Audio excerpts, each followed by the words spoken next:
je sais que c'est toujours un petit peu compliqué pour certaines personnes qui, en particulier, sont dans les milieux de la précarité, de se déplacer, mais nous avons quand même contacté absolument toutes les organisations donc, qui, de près ou de loin, travaillent avec des personnes précaires. Nous avons contacté tous les mouvements, les partis et les mouvements politiques, et nous avons contacté aussi les syndicats. Donc en fait, véritablement, pour tous ceux qui, de près ou de loin, pourraient être concernés par cette réforme. Alors, je vous présenterai Fabrice Aubert tout à l'heure, qui est un économiste, en fait un d'économiste presque, il nous expliquera pourquoi, et aussi un économiste marxiste, donc je vous en parlerai tout à l'heure. Mais je voudrais d'abord vous parler de la réforme du RSA en quelques secondes. Parce que, pour que les gens ne comprennent pas bien, sans doute, ils ont appelé ça la réforme de la conditionnalité aggravée. Alors, qu'est-ce que ça veut dire? Ça veut dire que pour avoir droit à une conditionnalité aggravée, pour avoir droit aujourd'hui au RSA, eh bien, ce sera plus difficile qu'avant.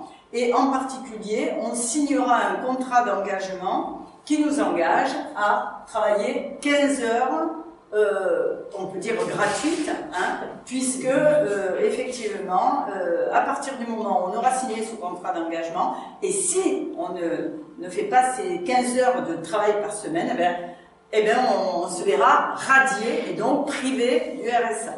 Alors, c'est d'autant plus grave, si vous voulez, cette suspension des droits qui peut devenir une radiation définitive des droits, c'est que nous avons un endroit où ça s'est déjà fait, la même réforme, hein, c'est le Royaume-Uni. Alors au Royaume-Uni, comme vous savez que, je ne sais pas si vous êtes au courant, mais l'ONU a déclaré le Royaume-Uni comme l'endroit en Europe, le pays en Europe où il y a le plus de pauvres proportionnellement, d'accord? Donc là-bas, au lieu de gagner 534 € par personne pour le RSA, ils gagnent 457 €. Parce que déjà 534, c'était un peu trop. Alors. Et ce qu'ils ont fait, ils ont mis en place cette fameuse réforme. Cette réforme, il faut comprendre que avant, quand on radiait une personne parce qu'elle ne respectait pas ses obligations, il y avait un certain nombre de gens qui se réunissaient et qui étaient des spécialistes de l'insertion. Première réunion, puis une deuxième réunion qui était pour prendre en compte tous les éléments à la fois sociaux, affectifs, médicaux, etc. de la personne, avec les gens qui travaillaient spécifiquement avec cette personne. Donc, avant de virer quelqu'un, d'un système aussi nécessaire, aussi essentiel que le RSA, avant de virer ces gens-là, on prenait vraiment des précautions. Aujourd'hui, et c'est ce qui se fait au Royaume-Uni, une seule personne à Pôle emploi sera habilitée à appuyer sur le bouton qui dira on radie la personne parce qu'elle n'a pas respecté les droits. Je tiens à vous dire que cette sanction s'appelle la sanction remobilisation. Ce qui veut dire que, après tout, plus on sanctionne, hein, et plus on a des chances de voir la personne se remobiliser. Bon. Alors, l'Universal Credit, donc chez nos amis du Royaume-Uni, ça a produit le doublement des SDF dans les grandes villes, l'accroissement du nombre de chômeurs, puisque les entreprises ont prioritairement pris des gens qui étaient gratuits pour eux plutôt que d'embaucher des chômeurs, une délinquance aggravée et des enfants et des mineurs en détresse qui se sont retrouvés souvent plutôt devant le tribunal que à protéger par des parents qui avaient presque plus rien. Hein. Imaginez, vous avez une maman seule et qui touche le RSA, comment va-t-elle faire pour vraiment s'occuper de son gamin si on le lui supprime, hein. Ensuite, les urgences médicales, on surchauffe elles aussi, hein, et notamment les urgences psychiatriques. Parce que les gens, évidemment, hein, mis dans cette situation... Alors, c'est essentiel, vous verrez qu'après, c'est pas une précarité, c'est des précarités dont Fabrice va nous parler tout à l'heure.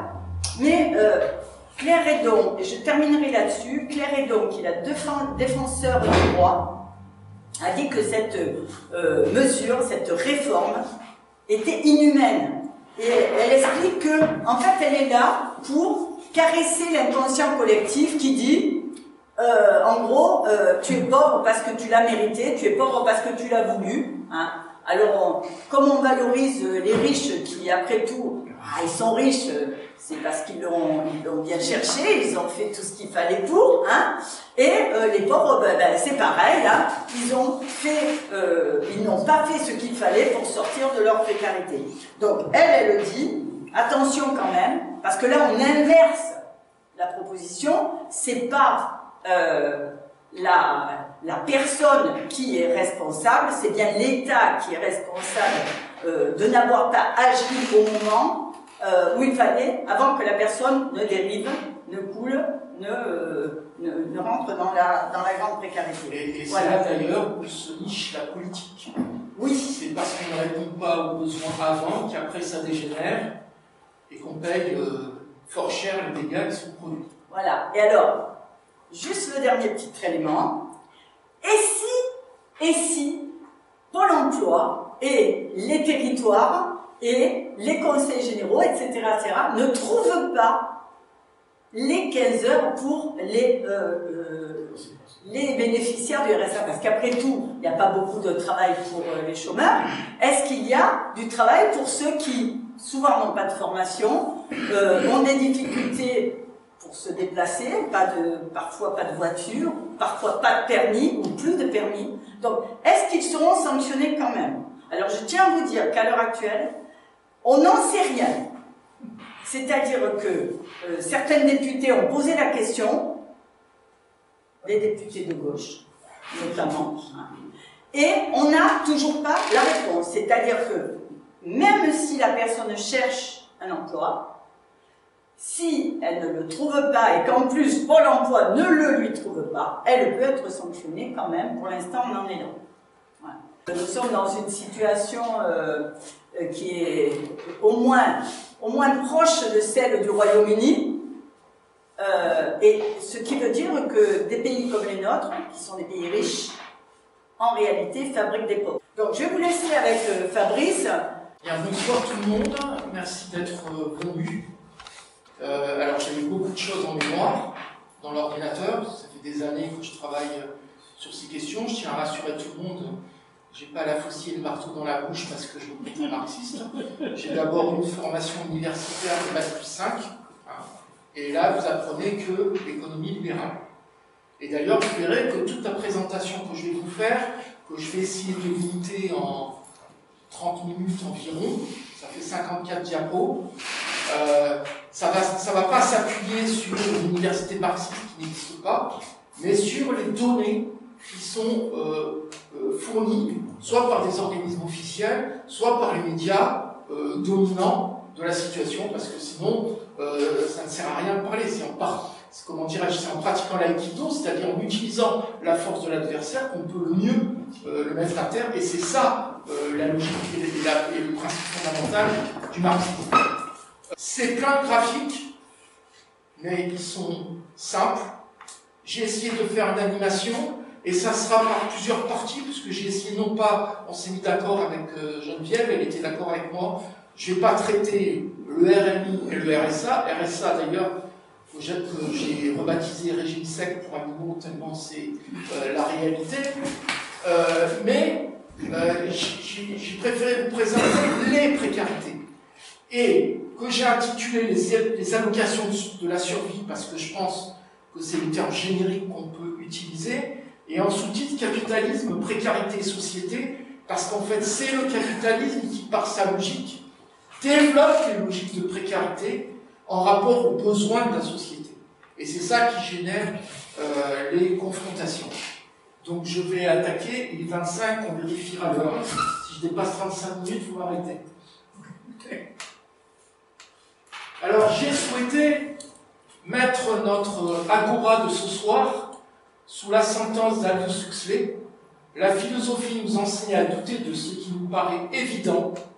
La propagande, au contraire, nous enseigne à accepter pour évident ce dont il serait raisonnable de penser. Donc, je pense qu'il faudrait que chaque citoyen se récite cette phrase et qu'elle soit enseignée au collège, au lycée et aux universités.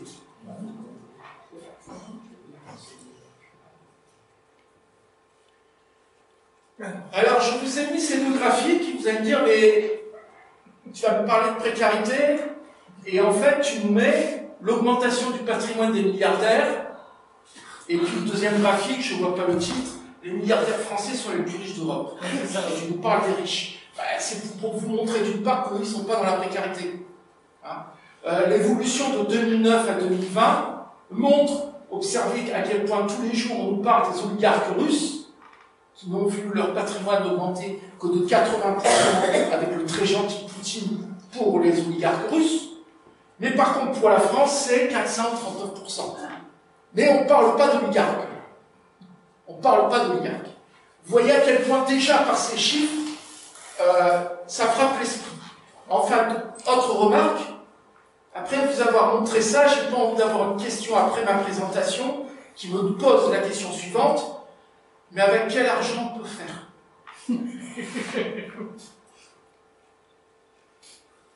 Alors, j'ai souhaité commencer cette présentation. On a parlé des précarités. C'est quoi la précarité? Eh bien, la précarité, c'est une question d'incertitude. C'est une incertitude qui pèse sur l'homme pour construire ses lendemains. Et cette précarité, elle touche tous les domaines. Et elle part essentiellement de l'emploi, donc de l'activité.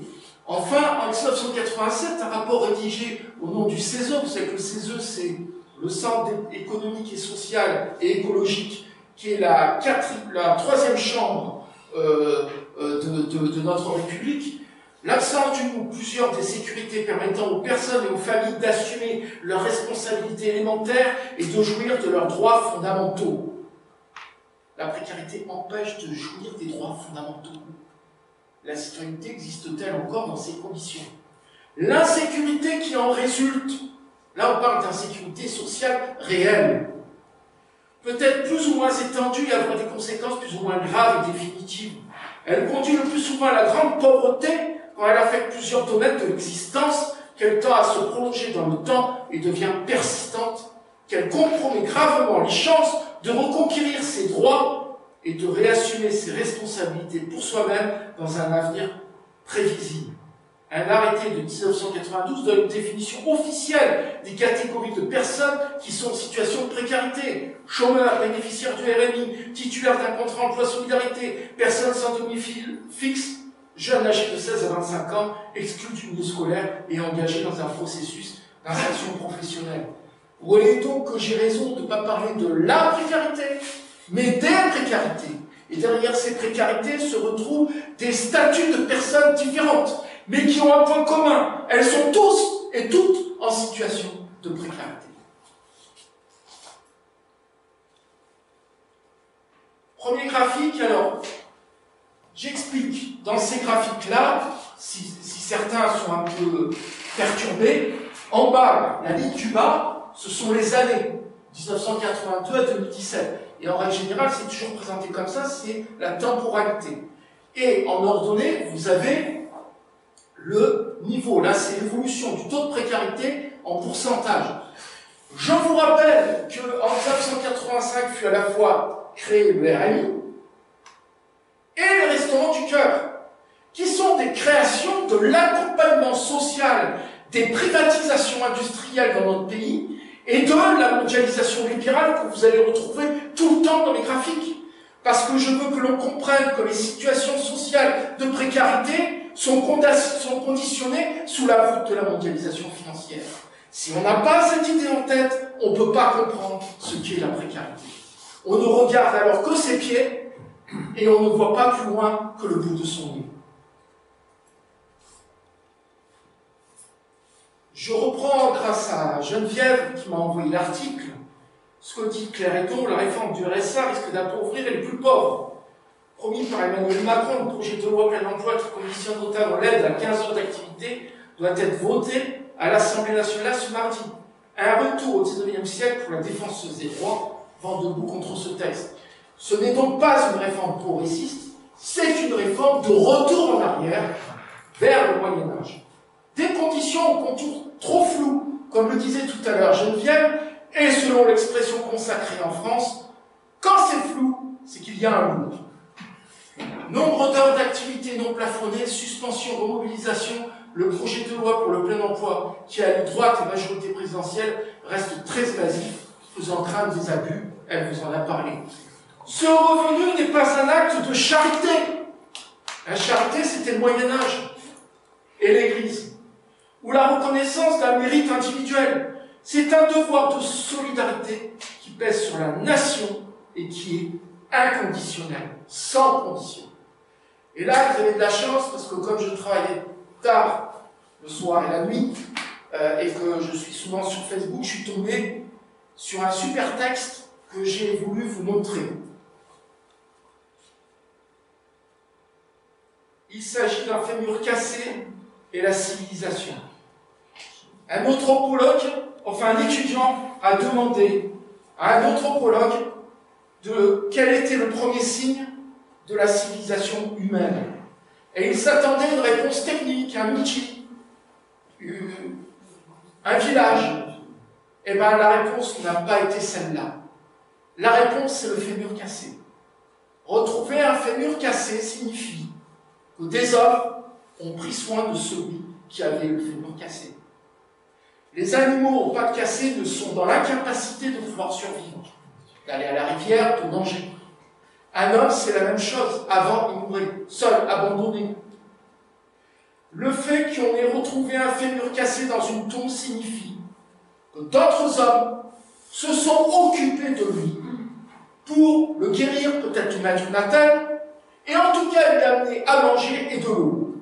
Ça s'appelle la solidarité, et en France, depuis 1945, ça s'appelle la sécurité sociale, dont le fondement est le communisme.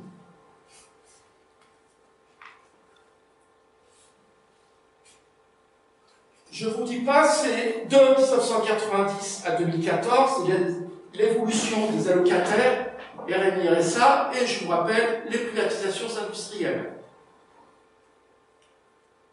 Alors évidemment, le RMI, ça coûte cher. Et vous voyez qu'avec les privatisations, en fait, qui ont détruit les emplois industriels dans notre pays, parce que c'est ça la réalité, comme il y avait trop de précarité et d'insuffisance de moyens, on a créé le RMI qui vous permet de surnager avec de l'eau jusque-là.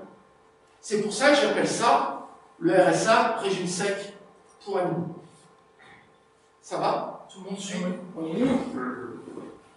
Je vous ai remis le nombre d'allocataires du RMI et du RSA, mais à droite, je vous ai mis, et le fémur est le bienvenu, la chute véritable en euros constants des indemnités données au RMI et au RSA en rapport au revenu disponible brut des ménages. Ce graphique signifie que plus le temps passe et moins on consacre de moyens pour la solidarité à ceux qui sont déjà dans la précarité. Et je vous ai mis le fémur parce que ça, c'est une preuve d'abandon social. C'est une preuve d'abandon social. Et personne ne peut le réfuter. Je vous ai mis enfin les Restos du Cœur. Lors de la campagne 2021-2022, l'association avait déjà distribué 142 millions de repas et accompagné 1,1 million de personnes, dont 110 000 bébés. Plus de la moitié des personnes accueillies par les Restos du Cœur avant 25 ans. Comprenez bien ici que les Restos du Cœur, je rappelle, créés en 85-86 par Coluche, dont l'objectif, je vous le rappelle, était que ça ne dure pas. Vous vous en rappelez de ça? Et bien non seulement ça dure, mais ça s'enquiste. Et si ça s'enquiste, c'est qu'il y a une raison de système, le capitalisme. Et ne croyons pas que nous soyons seuls au monde dans cette situation. Ici, vous avez l'évolution alors ils appellent ça l'Individual Receiving Food Stamps aux États-Unis. En fait, c'est l'insécurité alimentaire et l'aide alimentaire qui est apportée aux États-Unis. Et on voit que ça augmente, et surtout à partir de quand? À partir de la reconnaissance de la Chine dans le FMI et l'OMC, Organisation mondiale du commerce. Donc le commerce mondial a généré un tel système de pauvreté aux États-Unis eux-mêmes que le gouvernement américain, pourtant libéral, qu'il soit démocrate ou républicain, ont été obligés de mettre à disposition 45 millions de repas pour ceux qui n'arrivaient pas à se nourrir. C'est à peu près le même nombre pour ceux qui n'ont pas de santé aux États-Unis, puisqu'il n'y a pas de sécurité sociale. Je voulais terminer cette première partie par cette expression absolument magnifique. L'accès à l'eau ne fait pas partie des droits de l'homme, il devrait être privatisé. Je vous rappelle qu'un homme qui ne boit pas pendant 10 jours est mort.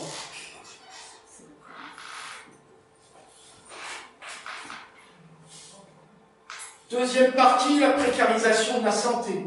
À chaque fois, j'essaie de vous mettre une petite caricature pour essayer de reposer un peu les neurones, parce que je sais que je les chauffe beaucoup. Et j'en suis désolé, mais j'essaie de vous donner le maximum de ce que je peux. L'évolution des lits dans les hôpitaux français. Privatisation, libéralisation, mondialisation, je ne fais pas un dessin, vous avez les années et vous avez l'évolution.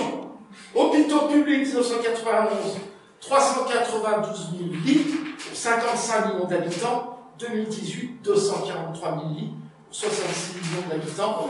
Sachez qu'aujourd'hui, dans les hôpitaux français, il arrive que des vieilles personnes, qui peuvent être nos grands-mères et nos grands-pères, meurent sur des brancards abandonnés dans les couloirs d'hôpitaux. Je ne l'invente pas, c'est une réalité.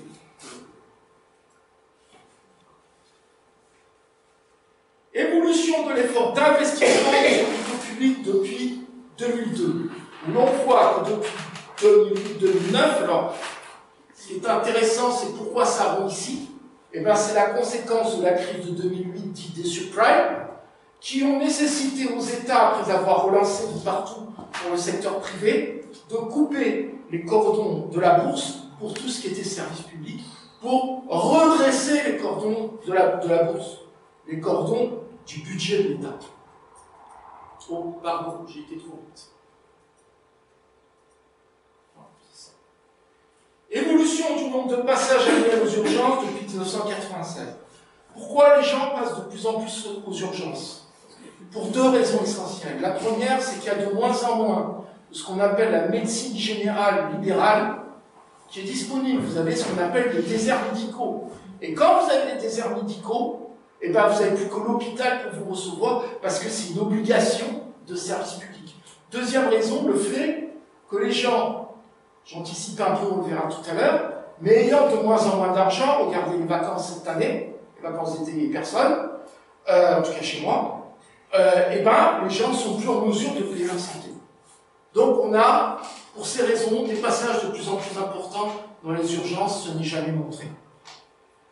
La France est à la 26e position sur les 29 pays étudiés pour ce qui concerne la rémunération des infirmiers hospitaliers par rapport au salaire moyen dans chaque pays, tous secteurs confondus. Pourquoi c'est important et pourquoi j'ai remis le fémur? C'est parce que remettre en cause le salaire des infirmiers signifie remettre en cause la solidarité qu'on doit vis-à-vis des malades. Plus un infirmier est mal payé, moins il aura de temps et de possibilités de préoccupation vis-à-vis de ses concitoyens qui sont touchés par le mal.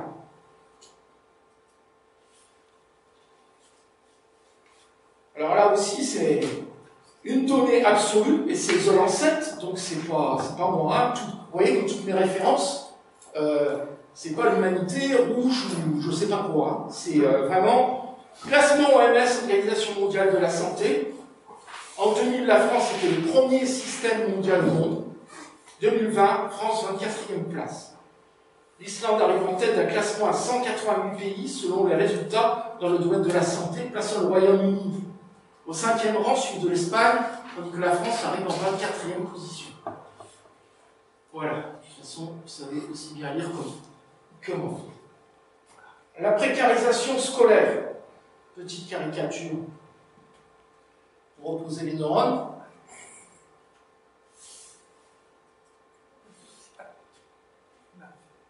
À gauche, vous avez le Figaro Magazine qui nous dit l'école, comment on endoctrine nos enfants, avec les questions de l'antiracisme. Je rappelle que le racisme, la race n'existant pas, tout ceci ne doit plus exister, c'est un principe de l'ONU. L'idéologie LGBT, décolonialisme, enquête pour une dérive bien organisée. En fait, la seule dérive qu'il y a, c'est le graphique de droite qui vous montre qu'en fait, au-delà des discours qui disent que le budget d'éducation nationale pèse de plus en plus, alors, en euros, oui, il y a une évolution. Mais si on regarde l'évolution de la dépense intérieure d'éducation en pourcentage du PIB, qui est le graphique de droite, eh bien, on ne cesse de baisser. C'est le niveau le plus bas depuis les 30 dernières années. Dit autrement, je vous rappelle ce que disait Victor Hugo, quand tu construis une école, tu fermes une prison. Quand tu fermes des écoles, c'est que tu construis des prisons. Et ça explique le budget 2024. Le nombre d'écoles publiques en France, ouais, c'est pas... Alors que dans le même temps, c'est toujours un effectif scolaire qui est en progression, puisque les années précédentes, les Français faisaient toujours environ un peu plus de 2 enfants par femme. Pourquoi par femme? Il y avait un peu plus de 2 enfants par couple. Excusez-moi. Ah oui. Désolé. Évolution de la dépense publique intérieure et à côté la chute du salaire des enseignants. Ouais, c'est le même graphique que pour les infirmiers. Et c'est pour ça que je vous ai remis le fémur. Moins on paye les enseignants, moins on peut avoir de réussite au niveau de l'école publique. Et c'est ce qui est souhaité. Parce que ce qu'ils souhaitent, c'est l'école privée. Je pourrais vous montrer des tas de graphiques qui montrent à quel point, en compensation, ce sont les écoles privées d'un plus confessionnelles, et dont certaines, et ça c'est jamais dit, elles sont islamistes, puisque de fait, il y a liberté de création d'écoles religieuses. Donc il y a les écoles catholiques, les écoles protestantes, et les écoles musulmanes, bien entendu. Ça ne touche pas simplement que l'école primaire et secondaire, ça touche aussi la question des étudiants. Alors que les étudiants sont en théorie la fine fleur de notre système scolaire, vous voyez bien que les moyens consacrés à l'université par étudiant ne cessent de baisser. Et sous les différentes présidences, observant que l'on n'a fait que continuer la logique de Sarkozy et Macron l'a accéléré. Emploi et chômage. Petite caricature.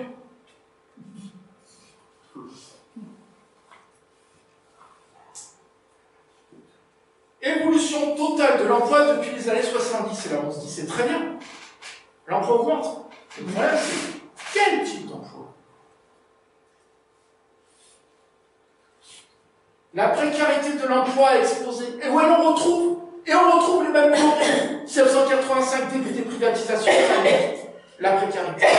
Et c'est la création des restaurants du cœur. Et c'est aussi les privatisations. Et c'est aussi la mondialisation. Enfin, si on regarde au niveau international, on voit que la part des CDD dans l'emploi salarié en 2014, source Eurostat, Royaume-Uni 6,4%, Danemark 8,5%, France 15,8%. Nous sommes donc le pays qui fabriquons le plus d'emplois précaires.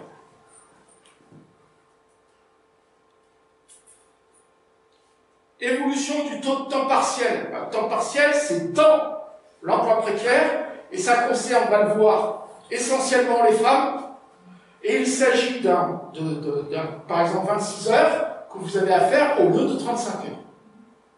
Ou moins, ça peut être 18 heures, 12 heures, voire ce qu'ils avaient inventé en Allemagne, le contrat de travail à 1 heure. Part de l'emploi à temps partiel dans l'emploi total, 29% pour les femmes, 6,5% pour les hommes. 82,5% des emplois à temps partiel sont occupés par des femmes. Donc non seulement le capitalisme construit une précarisation de l'ensemble de la population, mais quand on est femme, eh ben on est encore plus touché. C'est ça la réalité. Et c'est du sexisme du capitalisme.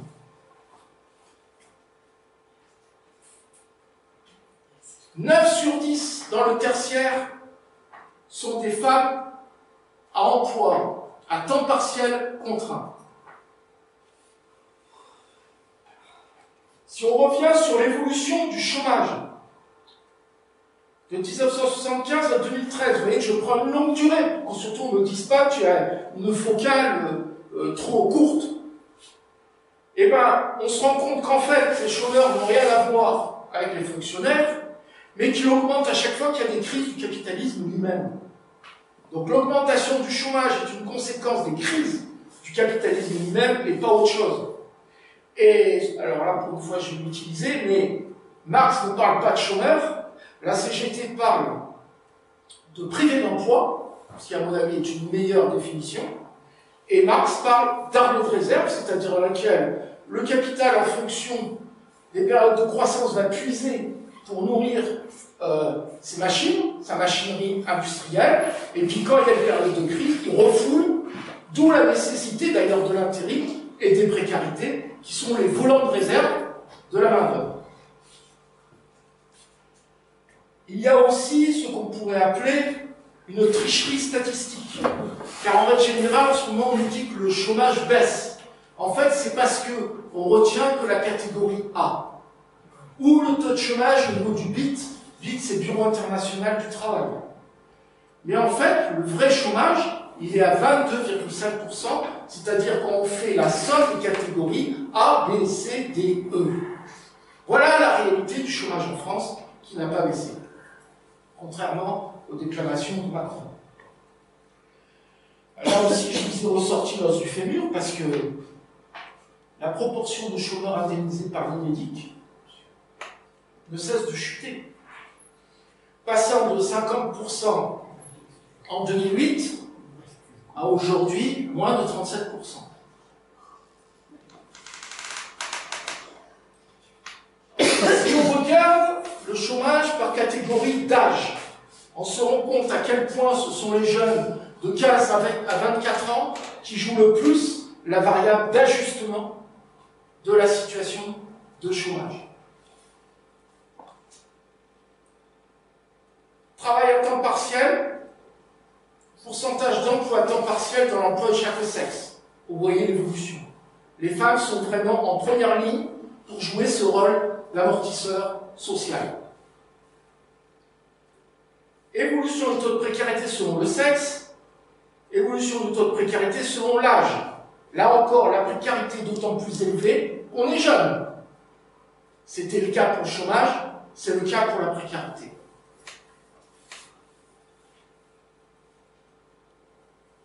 Selon la catégorie sociale, il fallait s'y attendre, ce sont les ouvriers non qualifiés. Et à côté, je vous ai mis le fait qu'on ait perdu 2 500 000 emplois industriels.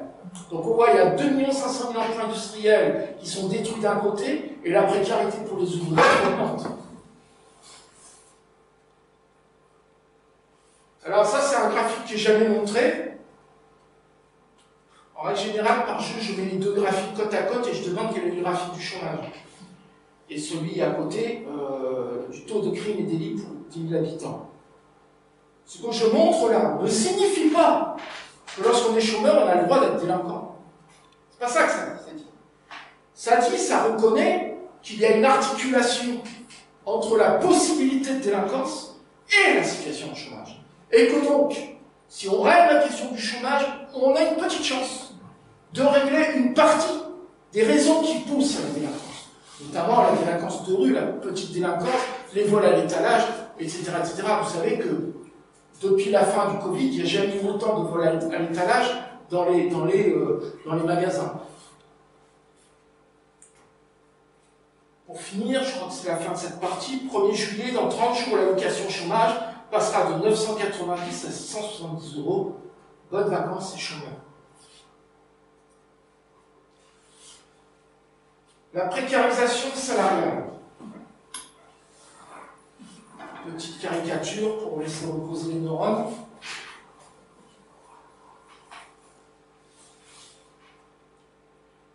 Croissance, productivité, salaire. on voit qu'en fait, à partir des années 80, tiens, comme c'est curieux, 85, on a créé le RMI, 85, on a créé les restaurants du cœur. Il y a une bifurcation entre la productivité du travail qui ne cesse de monter et les salaires qui sont stagnants et bloqués. Ça a été le début de la mise en place de la politique de, pour le dire qui c'est, François Mitterrand, 83, avec l'abandon de ses propositions et la mise en place des politiques dites de compétitivité. Plus exactement, à l'époque, c'était de désinflation compétitive. Je me rappelle de l'expression. Ça a fait rigoler. Par des salariés touchant le SMIC en pourcentage. Plus vous avez de gens qui touchent le SMIC, et moins vous aurez de salaires distribués dans la société pour permettre aux entreprises et aux commerçants de pouvoir vivre. Le chiffre d'affaires des commerçants, c'est mon salaire. C'est mon salaire qui fait le chiffre d'affaires des commerçants. Je leur ai dit dans la campagne électorale, les investisseurs ont raison. Le taux de pauvreté en France augmente. Et ça s'accélère avec la mondialisation, les privatisations et la libéralisation. La dette des ménages français a atteint un nouveau sommet historique de 201,8% du revenu disponible. Et pourquoi, s'il vous plaît, les gens sont endettés? Parce qu'ils n'ont pas assez de salaire. La dette n'est pas une volonté délibérée. Elle est le produit d'une situation de vie. À tel point que l'État, en prenant conscience, a créé la prime d'activité. La prime d'activité, je vous le rappelle, c'est le constat que comme il n'y a pas assez de salaire distribué par les entreprises, l'État va verser ce qu'on appelle un impôt négatif. L'impôt, c'est théoriquement un prélèvement. Et là, en fait, c'est une redistribution de la part de l'État aux ménages les plus pauvres. Ça devient, c'est comme si on se marchait sur la tête. J'ai voulu vous montrer quelques diapositives sur que j'ai appelé la précarisation culturelle, car, je vous rappelle, la culture, c'est ce qui reste quand on a tout oublié. La culture, ça nous vient depuis les dessins de la grotte de Lascaux. C'est une richesse, ça. Et c'est le patrimoine de l'humanité.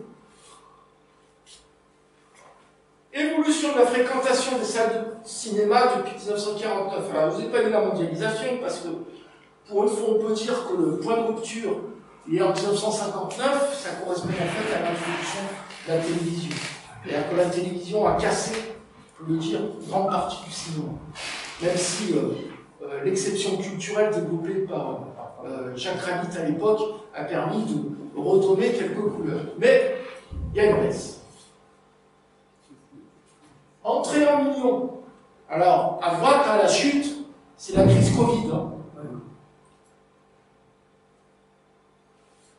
C'est surtout ce graphique qui est intéressant, c'est qu'on voit que les moins de 25 ans vont de moins en moins au cinéma, et ce sont les 50 ans et plus qui vont au cinéma. Pourquoi?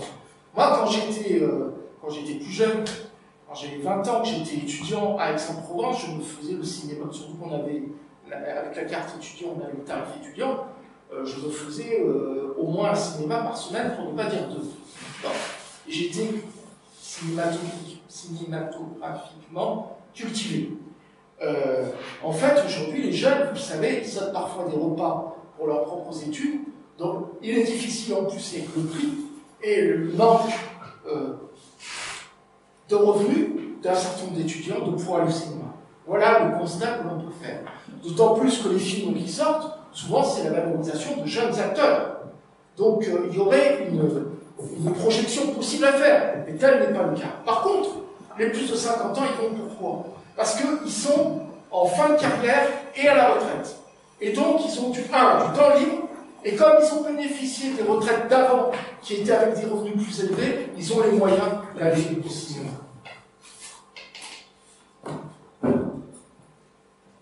Je vous ai mis aussi l'évolution du nombre de livres lus par an. Le livre, c'est la culture profonde. Quand on lit un livre, on s'imprègne profondément. Le problème du cinéma, c'est que ce ne sont que des images qui sont projetées et qui disparaissent aussitôt disparu de l'écran, aussitôt disparu du cerveau. Donc on voit l'évolution, et c'est aussi dramatique. Je vous ai mis aussi l'évolution du taux de départ en vacances. Pourquoi? Pourquoi j'ai mis dans la culture? Parce que c'est souvent pendant les vacances que l'on a du temps pour lire des livres. Et c'est ce qui se fait. Ou aller au musée, ou participer aux festivals qui sont si nombreux en France, du fait notamment du statut des intermittents tellement critiqué. Statut des intermittents qui n'est pas précaire, qui est une stabilité pour permettre aux artistes de pouvoir travailler, de pouvoir vivre toute l'année, en ne travaillant en réalité que 2 ou 3 mois dans l'année.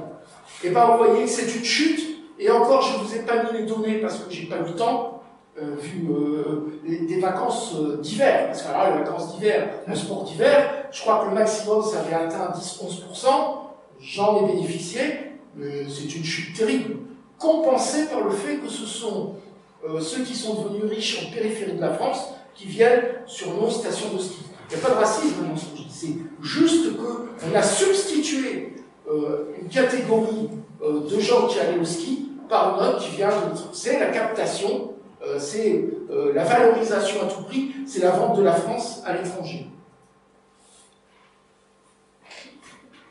La précarisation de la société.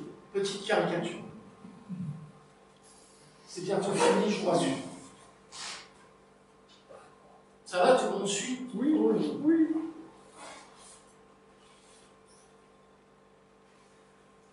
L'évolution du taux de précarité, eh ben, ça a immédiatement des conséquences sur l'augmentation du taux de pauvreté.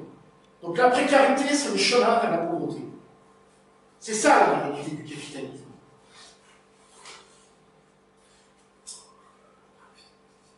France, la casse sociale, 5,4 millions de chômeurs et plus, c'est de 2021, je crois. Ouais. 4,5 millions de personnes touchent des minima sociaux. À l'époque, je sais qu'au moment de la campagne électorale de 2022, il y avait 9 millions de poches. Je vous indique que nous sommes à 10 millions maintenant. Et je vous lis ce qu'il y a à droite parce qu'il faut comprendre le contraste de deux choses. 21 milliardaires possèdent autant que les 40% les plus pauvres. 1% les plus riches détiennent 25% des richesses nationales. La fraude fiscale pèse plus de 100 milliards d'euros par an.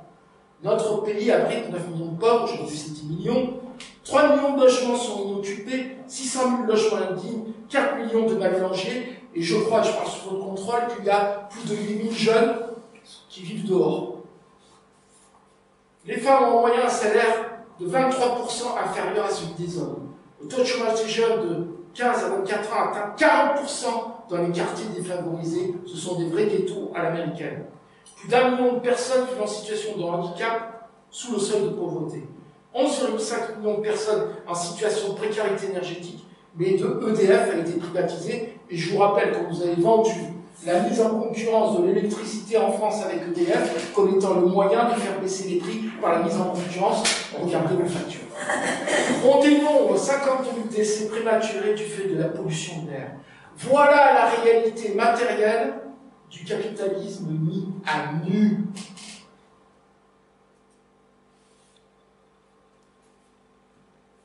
Je termine par cette photo que nous ne traiterons pas, et j'espère que vous serez très frustrés, et ainsi vous me poserez des questions dessus. La précarisation de l'État et de la démocratie. Voilà, j'ai terminé, j'ai essayé de faire le plus vite possible, et j'espère que cette animation vous a intéressé, je vous en remercie.